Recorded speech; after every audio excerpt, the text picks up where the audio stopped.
It has been a hot minute, ladies and gents, but nonetheless, welcome back to Setup Wars episode 377, the series where we show off the best setups in the world. If you guys want to participate, make sure to watch the video link below. But with that said, sit back and relax and let the show begin.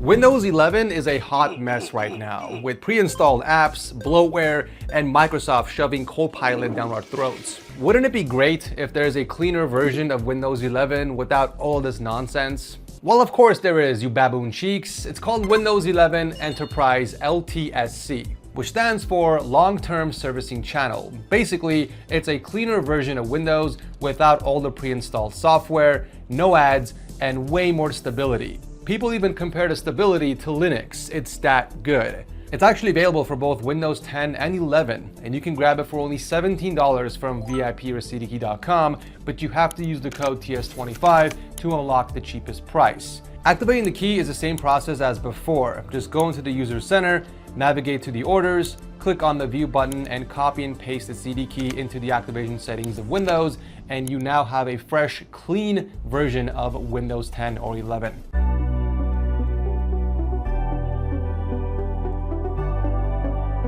Kicking off the episode is Kais from the Netherlands, a 16-year-old middle school student who started building his setup when he was just 12. And what he's pulled together is honestly more ambitious than most setups we feature from people twice his age. If you told me to guess the age of the owner of this setup, I would have guessed anywhere between 20 to 30. No way I would have assumed that it was a teenager setup. So the goal of the setup was to build a complete home theater system. And when I say complete, I mean it literally. One that was built from generation to generation.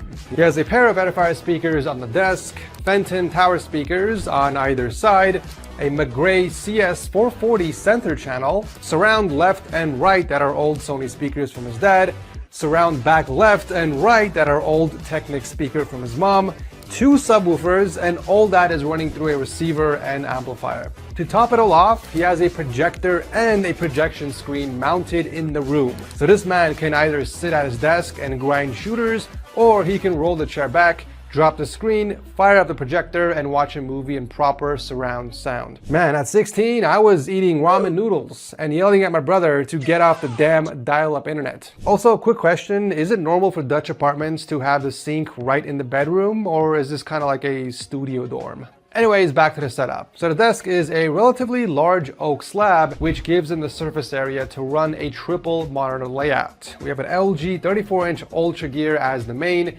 sandwiched by 2 24-inch monitors on each side. If we look down at the desk, the peripherals of choice are an EpoMaker TH80 SE keyboard and a Logitech G502 Lightspeed on a black leather pad. He did add a monitor riser so that he could add some space for the rest of his miscellaneous gear like the PS4, his digital Sony camera, the Wii U, Mac Mini, and so on. The PC is on the far left of the desk, which usually would mean that the side panel is facing the outside, but Geis went with the Sharkoon Rev 100 case, which has the glass side panel on the right and a rotated motherboard mounting style. So you can see it in all its galore from the right. It's running a Ryzen 7 5800X and an Inno 3D RTX 4070 Ti.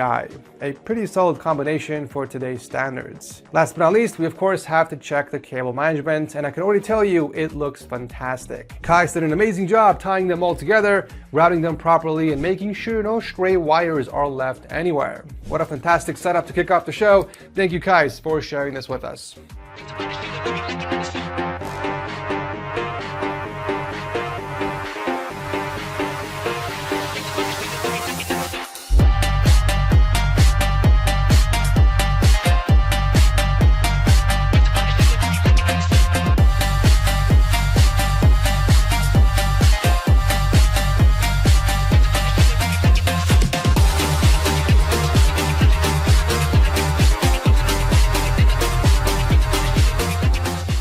Next up, we are heading all the way to the Kingdom of Bahrain to meet Ire Create. There's a chance you've heard his name before, and not because it sounds like an Apple product, but rather because he's quite a popular content creator on Instagram. What we see here is probably one of the most polished rooms I've featured in a long time, and honestly, It feels like there's a recurring theme with setups from the Emirates, Qatar, or Bahrain. Everything just looks polished, premium, and ridiculously clean.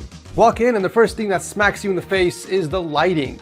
There's literally Govee everywhere. Light strips arranged on the wall in a triangle pattern, guiding your eyes towards the main monitor in the corner. We also got lights on the floor trim, tube lights, neon rope around the desk, and a TV sync box doing its thing on an 85-inch Samsung QLED off to one side. This man probably eats Govee lights for breakfast, lunch, and dinner. But there are two things that elevate this above just being a bunch of lights put together. The glossy floors reflecting all the lights, as well as the hand-cut foam sheet clouds, and the foam hexagon panels that he painted and mounted all over the ceiling and the walls. A lot of thought went into designing this, and you can see that right away. He's running a pretty stacked quad monitor setup. Literally, there are two Samsung 49-inch Odysseys on top of each other as the center pair, flanked by two 27-inch Devo QD OLEDs, which look tiny in comparison. There's of course the 85-inch QLED on the side for movies and console gaming on the Xbox Series X, and his Logitech Racing Simulator. One thing I do have to mention is the floating design of the desk. It is completely custom made with self-built wall brackets that he engineered and bolted to the wall. This achieves the floating look without any ugly legs or triangle brackets, which are usually the go-to in such cases. The peripherals are a white combo with a Roccat Vulcan 120 AMO keyboard and a Logitech G502X Plus wireless mouse. Besides those, he has a huge wall filled with a bunch of keyboards, controllers, mice, and headphones. I'm actually curious whether that's a collection that was built over time or he bought or built them just for decoration. Ire Create, if you're watching this video, let me know in the comment section, I'm curious. Now the PC is simply a chromed out beauty. It's built inside the Titan Alcide case, which itself costs more than most PC cases out there. And it features an i9-13900K paired with a Zotac RTX 4070 Ti. It's fully custom water cooled by the looks of it, but he still kept the fan shroud of the GPU for looks, I'm assuming. I don't think I've seen anything quite like that before. It's actually pretty cool, but if I'm being completely honest with you, with a PC like this, I can only imagine top of the line components. So I do hope you have a 5090 or even a 5080 in your future plans. Either way, this is a gorgeous custom loop with hard tubing. Just to make sure nothing is missed, we of course need to talk about the elephant in the room. The Royal Enfield 350 motorcycle right in front of a wall decorated with a wooden map of Earth. That's right, that's an actual motorcycle as decor. I've seen quite often on social media that people bring their motorcycles into houses and apartments, basically giving them a warm environment during the winter. Plus, it's a really cool conversation starter for any guests. This has been, without a doubt, one of the coolest setups I've seen this year on the show, and it is with great pleasure to award you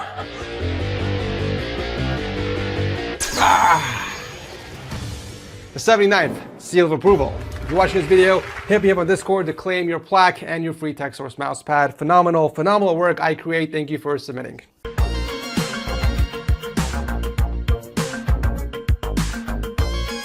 From synthwave all the way to nature themes, this episode has everything. The third setup belongs to Jacob from North Carolina, a full-time eBay reseller and content creator on TikTok. It took him 2 years to complete this setup, and it has this very calm Japanese aesthetic to it with matching decor on the wall and desk. The foundation is a FlexiSpot E7 standing desk with a bamboo top, which immediately sets a warmer tone for the whole room. And compared to most setups we see today, he's running a single 42-inch 4K KTC display mounted on an arm. In a way, it's a good compromise between two smaller 27-inch and an ultra-wide monitor. This gives him enough screen real estate, but doesn't take too much space on the desk. The keyboard has a very Japanese name too. It's a custom Bakenko 60 with custom switches and keycaps paired with a glorious Model 02 Pro on a green custom mousepad. For audio, we got Edifier MR3s on the desk, and he rotates between the SteelSeries Arctis Nova 7Xs and the Logitech G Pro X wireless for headphones. He's also got a pretty cool pegboard set up to hang the headphones and his keyboard housing tools.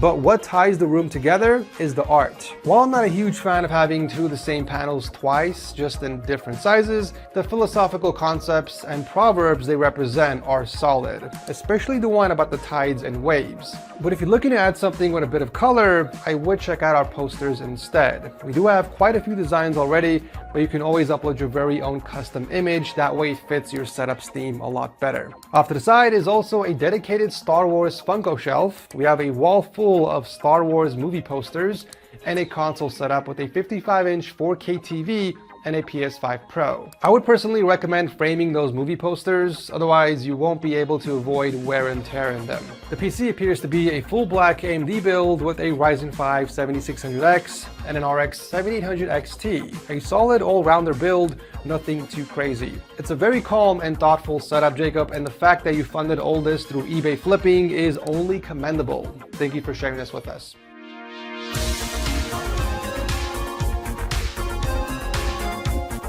This next setup sends us straight to Europe, and it belongs to Marius, a 20-year-old CNC operator out in Romania. Based on the collectibles and the decor around the room and the top shelves, we can already tell we have another Star Wars fan here. I like how we use the vertical slat wall panels to connect the desk with the top shelf without overdoing it. This design gives the room a sense of depth, but at the same time leaves it enough room to breathe. For monitors, he's running dual 27-inch LG Ultra Gear displays in a T layout, both mounted to the wall, which kept their footprint on the desk minimal, and left enough space for mounting the Elgato ring light right behind the vertical monitor. Peripherals are a QWERTY Key 80 Astro keyboard on the matching QWERTY Key Astro pad and a Logitech Pro X Superlight 2 mouse. For audio, he went with the Edifier QR65 Bluetooth speakers and a HyperX Quadcast S mic. Cable management is solid, no complaints here. He even installed a hub in the front so he can connect and switch out gear without having to reach for the PC. And talking about the PC, he put it together inside the Cooler Master Master Frame 700 in a full open frame configuration, which you usually see hung up on the wall, but he's got it right on his desk as a freestanding art piece. Inside is equipped with a Ryzen 7 9800X 3D and an Asus ROG Strix 4070 Ti OC. While those fans on the right side won't really make a huge difference in terms of temperatures for the overall build, I do think they were a must for symmetry and looks. However, I do recommend grabbing reverse blade fans just so you don't have that ugly backside facing you the entire time. A solid setup nonetheless, Marius. Thank you for coming on the show.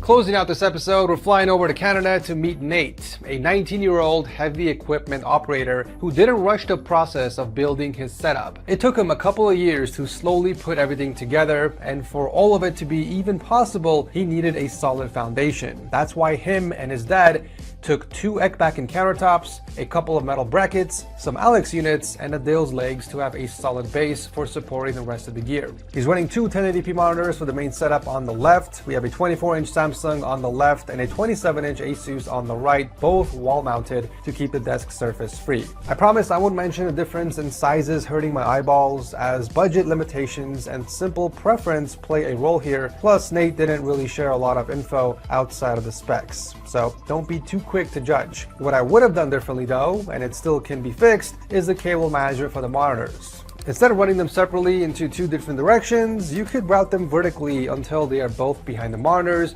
and only then split them up. That way you have one single bundle of cables going up the wall, which would look so much cleaner. The peripherals on this side are a Razer Black Widow V3 10 keyless and a SteelSeries Aerox 3 wireless mouse. The console and sim setup on the right has its own monitor, as well as peripherals with what looks like a relatively old TV. We also have a Razer Huntsman Mini and a Logitech G502 Hero for peripherals. For the sim setup, he's running a Thrustmaster T128, a T500 gear shifter, and a Logitech Extreme 3D Pro joystick. Which means he's not just playing racing games, but he's also flying or operating heavy machinery, more likely in Farming Simulator. I gotta say, farming sim with a joystick is top tier commitment. I can't say the same about the cable management though. Effort was definitely put into it, however there is still work to be done to make it look cleaner. Same with the PC. While it isn't necessarily on purpose that the cables above the motherboard are visible, what you could do is get some sort of shroud or get it custom 3D printed to cover them completely. That would elevate the looks by a lot. Inside here is a full AMD build with a Ryzen 7 2700X and an RX 5700 XT. It doesn't look like your PC has any intake fans, so I would either flip those vertical fans so they become intake or add 3 intake fans on the bottom to balance out the air pressure. Other than that, the setup does what it's supposed to. He can play his games, relax, consume content, and have direct access to what he needs thanks to the pegboard he mounted above the PC, and gets the opportunity to show off his interest with the collectibles all around. That said, a desk built with your dad is the highlight of this one for me personally. That's a memory you're gonna keep way longer than any of the gear on top of it. Thank you for sharing this with us, and big shout out to your dad. Unfortunately, that is it for this episode, but let me know in the comment section which of these setups was your favorite. We are trying really hard to bring back Setup Wars bi-weekly, so if that's something you guys are excited about, make sure to toss a like to let me know. Thanks for watching as always, and I'll see you very soon in the next one.